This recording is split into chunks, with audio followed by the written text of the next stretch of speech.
Try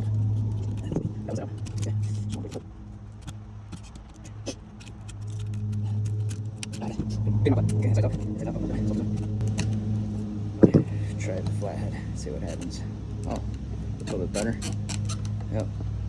Pried it out, keeping pressure over here on this side with my finger, and then kind of using this as a pry bar to pick up a little bit, and it should slide out.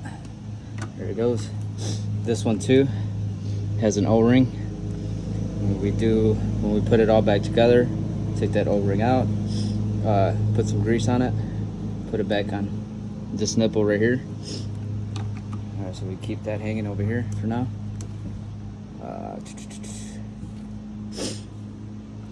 What else? Okay, probably take this one off right here too.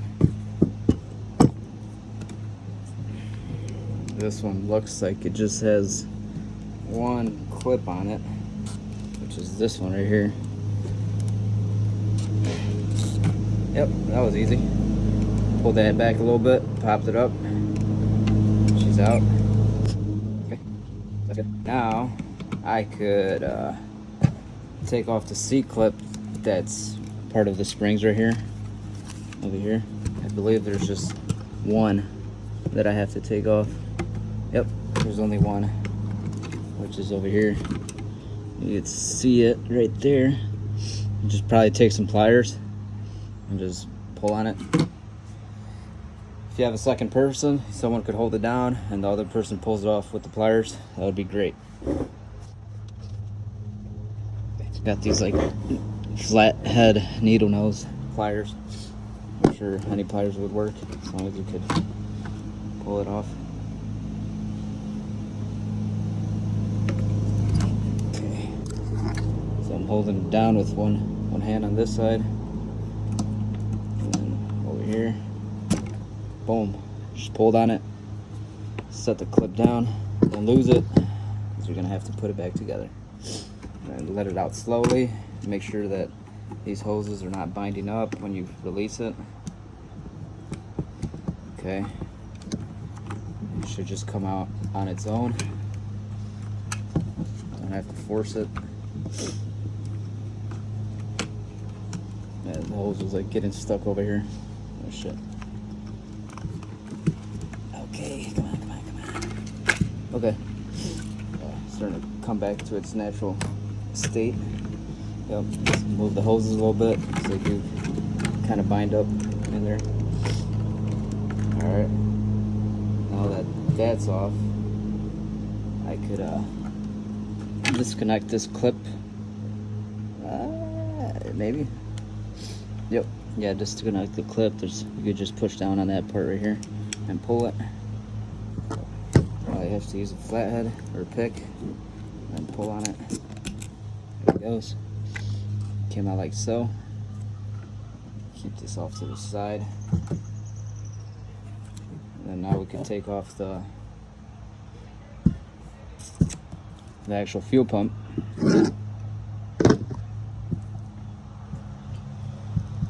And for that, there's actually the clips right here on the side, kind of like this right here.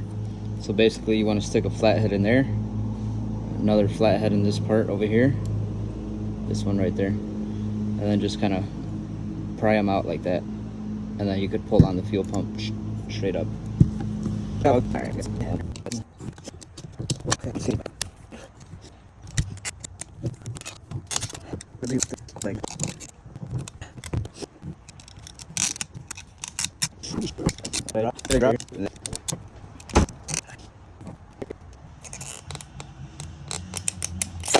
it goes. I had to put it on my lap and get more stability, because that was not coming off easy. Tell you that. Scared to break the clips and then have to buy a no fuel pump hanger. I'm not trying to do that. I'm trying to save money. Same thing with this one too. Has an O-ring. You want to take that off, lubricate it. Take that one off, lubricate it. Take that one off, lubricate it.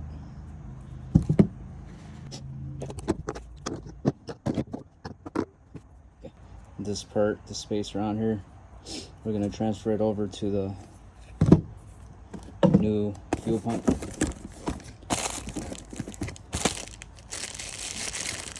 Comes with the new filter, O-rings. Got ourselves a D-Schwartz 340 LPH, 40 PSI.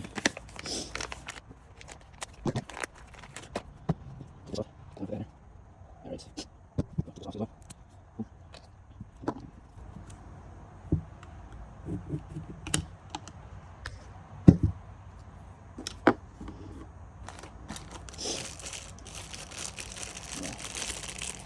Here's the lube. They gave me 2 O-rings.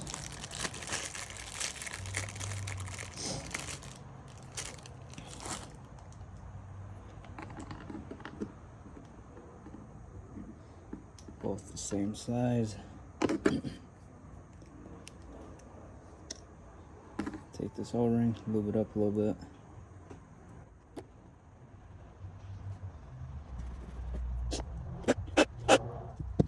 So I'll take the spacer from the factory one, put that on here, then put my O-ring, slide that puppy on top.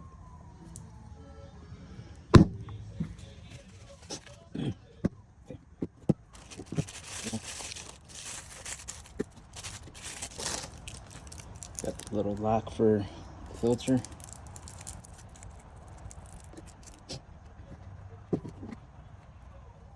That just slides in like so. That doesn't go there. So yeah, it's just this. And it slides into that nipple with that part that's slotted. Slide that in there. Then got our lock and slide it in there.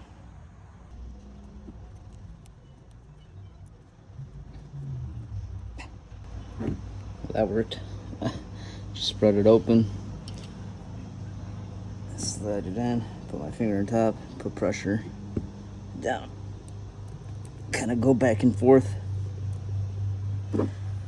and yeah, should lock into place in theory.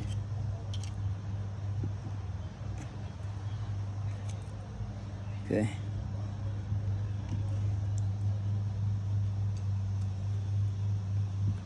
Okay, that's good, that's good. I'd say that looks pretty good to me. It's bottomed out. It's all the way crushed down to the bottom. Looks pretty good. Do a little tug test just for good measures. That ain't going nowhere. That ain't going nowhere, buddy. Put a little lube on here because it looks dry. Go around it. It's good. And then just slide this in its appropriate hole, and then it should just lock into place. Boom. Snapped right in. It's not coming out. You could even see that the clips are locked into place right there. Just like that one.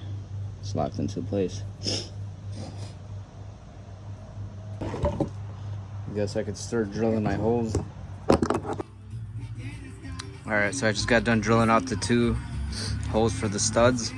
I started off with the Pilot with the 1/8 inch drill bit, then went up to a 3/16, then finished it off with the 15/64 drill bit. So I did put in one of the studs already. So on the top, it's gonna have the short end of the stud with a washer and I guess the spacer. So it'd be this first on the top part, like so. That, and then you put the washer and that over it, just like so. Then on the bottom, you would want the other washer and the lock washer.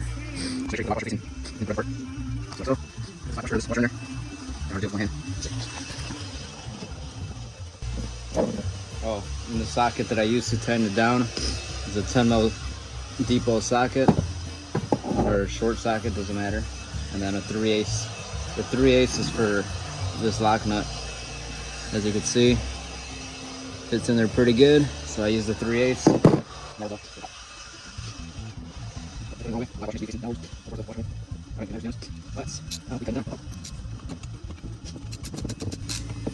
Alright, you don't want to make these super tight, you don't want to torque it, you just want to make it snug.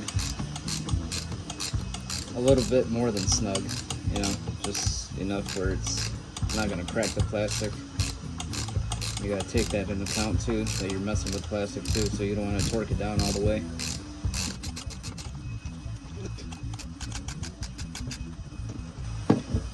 I think I went a little too close to that side. I'm gonna have to take this wrench and then hold it from here and tighten it down on the other side. It's my fault. Mistakes happen, but we'll make it work.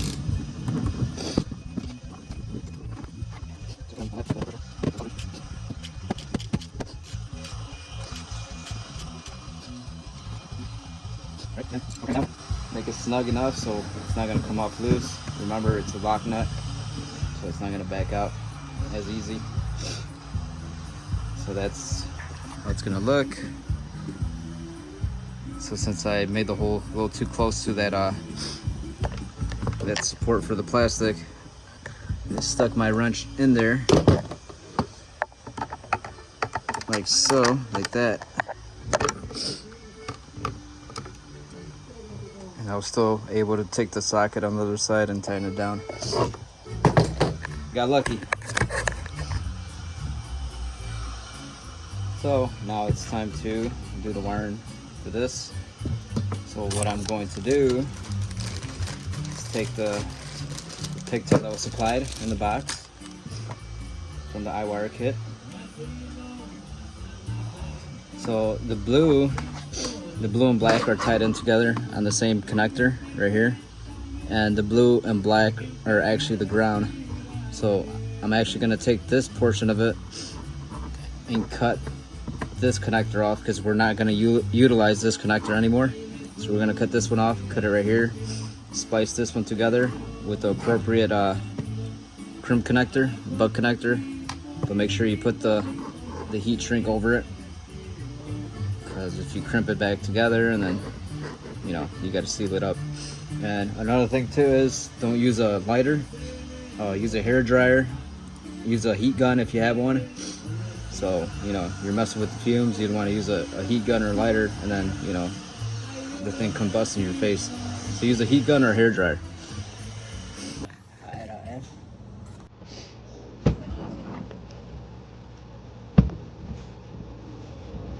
Back there. My clip. What? I'm missing a clip. Oh, it's right here. Oh shit.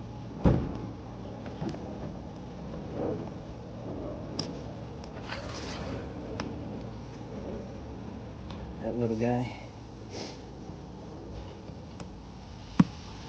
Snap it in. It goes.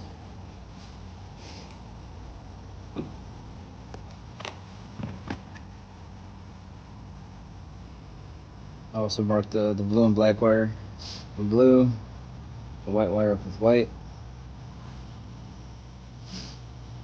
Then I did a little service loop, twisted it.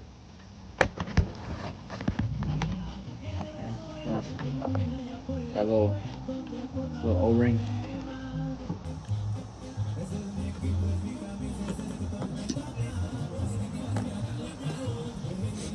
Good. Oh. He's a big boy.